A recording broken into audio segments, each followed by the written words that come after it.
దూసుకెళ్తుంది. ఈ విజయంపై దేశవ్యాప్తంగా బీజేపీ కార్యకర్తలు ఘనంగా ఉత్సవాలు జరుపుకుంటున్నారు. మహారాష్ట్రలో మహాయుతి విజయంపై ఏపీ బీజేపీ అధికార ప్రతినిధి పూడి తిరుపతిరావుతో మా శ్రీకాకుళం ప్రతినిధి రాము ఫేస్ టు ఫేస్. కమలం వికసించింది. 220 సీట్ల అత్యధిక మెజార్టీతో విజయం దిశగా దూసుకుపోతుంది. అయితే రాష్ట్ర వ్యాప్తంగా చూసుకున్నా దేశవ్యాప్తంగా చూసుకున్నా బీజేపీ శ్రేణుల్లో ఉత్సాహాలు అనేవి వెల్లువెత్తావనుకోవచ్చు. అయితే ఈ క్రమంలో బీజేపీ మహారాష్ట్రలో అధికారం కైవసేసుకున్న ఈ నేపథ్యంలో మనతో మాట్లాడడానికి ఆంధ్రప్రదేశ్ రాష్ట్ర అధికార ప్రతినిధి పూడి తిరుపతిరావు గారు ఉన్నారు. సార్ నమస్తే sir. First of all congratulations. Maharashtra దేశ ఆర్థిక రాజధానిలో బీజేపీ మరొకసారి పాగా వేసింది. ఈ విజయాన్ని ఎలా చూడవచ్చు? ధన్యవాదాలు. ఈ విజయం ఒక రకంగా ముందే ఊహించినటువంటి విజయమే. దానికి కారణం గత ఎన్నికల్లో భారతీయ జనతా పార్టీ శివసేన కలిసి పోటీ చేసినటువంటి ఒక సందర్భం. భారతీయ జనతా పార్టీ శివసేన కలిసి పోటీ చేయడం అనేది అది చివరిసారి కానీ మొదటిసారి కాదు. దాదాపు 30-40 సంవత్సరాలుగా ఈ దేశ రాజకీయ చరిత్రలో జనసంఘ కాలం నుండి కూడా కలిసి పనిచేసినటువంటి పార్టీ ఒకేసారి ఎన్నికల అనంతరం ప్రజలు ఇచ్చినటువంటి మ్యాండేట్ని కాదని, ప్రజలు ఇచ్చినటువంటి మ్యాండేటు భారతీయ జనతా పార్టీ శివసేన కలిపి ప్రభుత్వం ఏర్పాటు చేస్తామని వెళ్ళాము. వాళ్ళు అది అంగీకరించారు. కానీ దురదృష్టవశాత్తు శివసేన తాలూకా అధికార దాహం వలన వాళ్ళు విడిపోయిన తర్వాత కూడా కాంగ్రెస్ పార్టీతో కలిసినటువంటిది. ఒకటి సైద్ధాంతిక వైరుధ్యము, రెండవది ప్రజల తాలూకా మనోభావాలు దెబ్బతిన్నటువంటి సందర్భము. ఈ నేపథ్యంలో అక్కడ ఏర్పడినటువంటి ప్రభుత్వం తర్వాత శివసేన చీలిపోయి భారతీయ జనతా పార్టీతో కలిసి ప్రభుత్వం వచ్చినటువంటి తరుణంలో ఆ రోజే ఈనాటి తాలూకా విజయాన్ని ప్రజలు ఊహించారని చెప్పక తప్పదు. అదే నేపథ్యంలో ఏదైతే ఈ 2 సంవత్సరాల పాటు అక్కడ కొనసాగినటువంటి పరిపాలన, ఒకనాడు ముఖ్యమంత్రిగా చేసినటువంటి వ్యక్తి ప్రజల కోసం, ప్రజాస్వామ్యం కోసం తగ్గి ఉప ముఖ్యమంత్రిగా ఉండి నూతనంగా శాసనసభ్యుడిగా వచ్చినటువంటి వ్యక్తి ముఖ్యమంత్రిగా ఉన్నప్పటికీ కూడా మంచి కోఆర్డినేషన్తో నడిపినటువంటి పరిపాలన, ఇది భారతీయ జనతా పార్టీ సంస్కృతికి అద్దం పట్టింది, ప్రజలు ఆమోదం పొందింది. అదే సందర్భంలో గత ఎన్నికల్లో ఏదైతే ఇండి కూటమి చేసినటువంటి వాగ్దానాలు ఇతరత్ర వాటికి సంబంధించి కొంత మభ్యపెట్టబడినటువంటి ప్రజానీకం ఇవాళ పూర్తి స్థాయిలో ఎన్డీఏ కూటమిని, ప్రత్యేకించి భారతీయ జనతా పార్టీ తాలూకా స్ట్రైక్ రేట్ చూస్తే మిగతా పార్టీల కంటే చాలా వ్యత్యాసం ఉన్నటువంటి సందర్భాన్ని మనం గమనించవచ్చు. మనం చూసుకుంటే ముఖ్యంగా బీజేపీ పార్టీ అంటే ఒక మత పార్టీ, హిందుత్వ పార్టీ అంటారు. ఈరోజు మహారాష్ట్రలో గెలుపుకు కూడా హిందూ మత ప్రచారమే కారణం అనుకోవచ్చా? ఈ ప్రచారం అనేది జనసంఘ్ పుట్టినటువంటి 1951 నుండి జనసంఘ మీద, తర్వాత 80 తర్వాత భారతీయ జనతా పార్టీ మీద జరిగినటువంటి దుష్ప్రచారం మాత్రమే. భారతీయ జనతా పార్టీలో నార్త్ ఈస్ట్లో తీసుకున్నట్లయితే అక్కడ ఉన్నటువంటి మైనారిటీస్ అందరూ కూడా భారతీయ జనతా పార్టీకి ఇవాళ పట్టం కడుతున్నారు. అదేవిధంగా దేశంలో ఉన్నటువంటి చాలా ప్రాంతాల్లో, ఉత్తరప్రదేశ్ లాంటి ప్రాంతంలో అక్కడ ఉన్నటువంటి మైనారిటీల తాలూకా ఓట్లతోనే భారతీయ జనతా పార్టీ రెండో పర్యాయం అధికారాన్ని చేపట్టింది. మోడీ గారు 3వ పర్యాయం అధికారం రావడానికి కూడా అన్ని వర్గాల తాలూకా ఓట్లే కారణం, కానీ ఒక్క హిందుత్వం అనేది ఎక్కడా లేదు.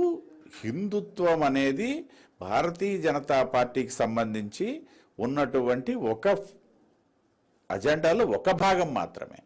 మిగతా అన్ని మతాలను కానీ, అన్ని వర్గాలను కానీ, పార్టీలు అయితేనేమి, ప్రభుత్వంలో అయితేనేమి సముచిత ప్రాతినిధ్యంతోనే జనసంఘ ఆవిర్భావం నుండి వెళ్తున్నటువంటి తరుణంలో ఇవాళ ఆ వాదన అనేది అంతరించిపోయిందనే చెప్పక తప్పదు. ముఖ్యంగా చూసుకుంటే Andhra Pradesh deputy CM, Janasena party అధినేత పవన్ కళ్యాణ్ మహారాష్ట్ర ప్రచారం ఏ విధంగా పార్టీకి విజయానికి తోడ్పడింది అనుకోవచ్చు?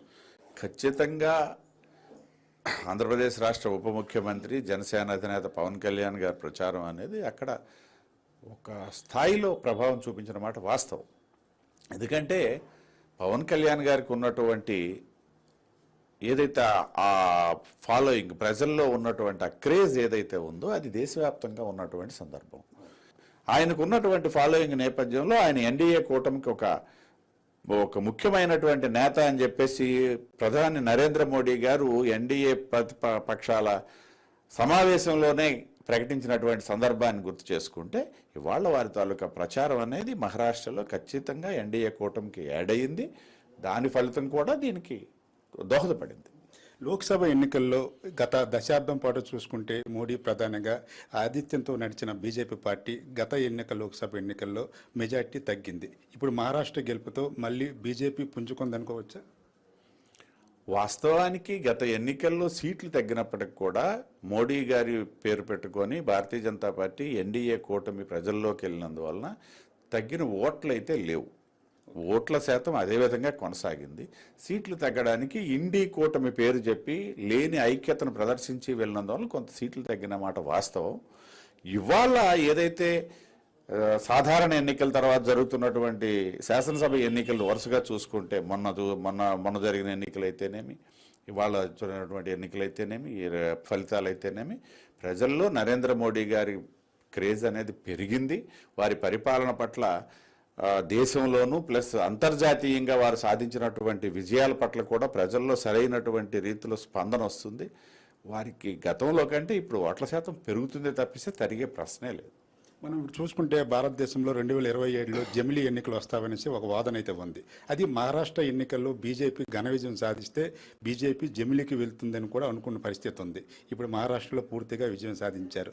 జమిలీకి వెళ్ళే పరిస్థితి ఏమైనా ఉంది అంటే భారతీయ జనతా పార్టీ నరేంద్ర మోడీ గారు తీసుకున్నటువంటి నిర్ణయాలు చాలా స్థిరమైనటువంటి నిర్ణయాలు ఉంటాయి. ఈ మహారాష్ట్ర ఎన్నికల తాలూకా గెలుపుకి కానీ ఇక్కడ ఓటమికి కానీ ఇతరత్ర ఓటమికి కానీ సంబంధమే ఉండదు. వారు ఒక నిర్ణయం తీసుకున్నారు. దేశంలో ఉన్నటువంటి పరిస్థితుల నేపథ్యంలో ఒకేసారి ఎన్నికలు అన్ని రాష్ట్రాలకి కేంద్రంలోనూ ఒకేసారి ఎన్నికలు జరిగితే ఈ దేశానికి వనగూడే ప్రయోజనాలను దృష్టిలో పెట్టుకుని తీసుకున్నటువంటి నిర్ణయం అది. ఆ నిర్ణయం తీసుకునేటప్పుడే ఆ కమిటీకి మాజీ రాష్ట్రపతి రామ్నాథ్ కోవింద్ గారిని ఎప్పుడైతే నియమించారో ఆ రోజే తేటతెల్లమైంది. జమిలీ ఎన్నికలు ఖచ్చితంగా జరిపి తీరుతారు నరేంద్ర మోడీ గారు అనేసి. అంత సీరియస్నెస్ ఉన్నటువంటి ఇష్యూలో ఈ మహారాష్ట్ర ఎన్నికల తాలూకా ఫలితాలతో ఇవాళ పాజిటివ్గా వచ్చాయి కాబట్టి పాజిటివ్ తీసుకోవచ్చు, నెగిటివ్గా వచ్చినా సరే దీని ప్రభావం జమిలీ ఎన్నికల మీద ఏమి ఉండదు. ఆ నిర్ణయం ఆల్రెడీ స్థిరమైనటువంటి విధానంతో తీసుకున్నటువంటి నిర్ణయం అది.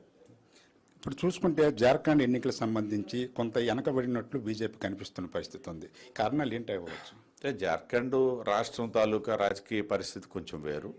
ఇప్పటికి కూడా ఇంకా పూర్తిగా ఫలితాలు రాలేదు. కొంత ఆశాజనకంగానే ఉన్నాం. ఎందుకంటే మధ్యలో ఒక స్థాయిలో భారతీయ జనతా పార్టీ అక్కడ లీడ్ చేసినటువంటి సందర్భం.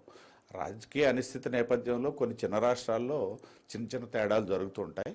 ఏదైనా పూర్తి ఫలితాలు వచ్చిన తర్వాత కానీ చెప్పలేం. ఒక రకంగా ఇప్పటికున్నటువంటి పరిస్థితుల్లో అయితే కొంత నిరాశ ఉన్నమాట వాస్తవం. మహారాష్ట్ర గెలుపులో కీలకంగా ఏంటి ప్రజలు చూశారనుకోవచ్చు? ఇవాళ మహారాష్ట్రే కాదు, ఎక్కడ ఎన్నికలు జరిగినా చూసేది మొట్టమొదటగా ప్రధాని నరేంద్ర మోడీ గారిని.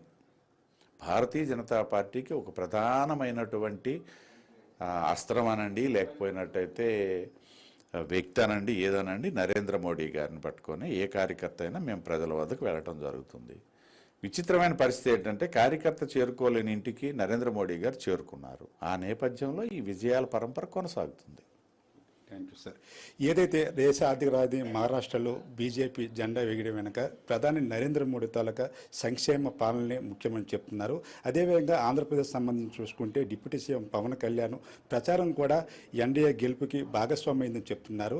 అదేవిధంగా పవన్ కళ్యాణ్ కూడా ఎన్డీఏ భాగస్వామ్యంలో ఒక కీలకమైన వ్యక్తిని కూడా గతంలో ప్రధాని నరేంద్ర మోడీ చెప్పిన పరిస్థితి కూడా ఉంది. ఈ నేపథ్యంలో ఈ విజయం అనేది నూతన ఉత్సాహాన్ని బీజేపీకి ఇస్తుంది. దేశం కూడా ముందుకు వెళ్లే పరిస్థితి అయితే కనిపిస్తుందని మనకు అధికార ప్రతినిధి పూడి తిరుపతిలో చెప్తున్న పరిస్థితి కనిపిస్తుంది. కెమెరా పర్సన్ నిరంజనంతో రాము, ఐ న్యూస్, శ్రీకాకుళం.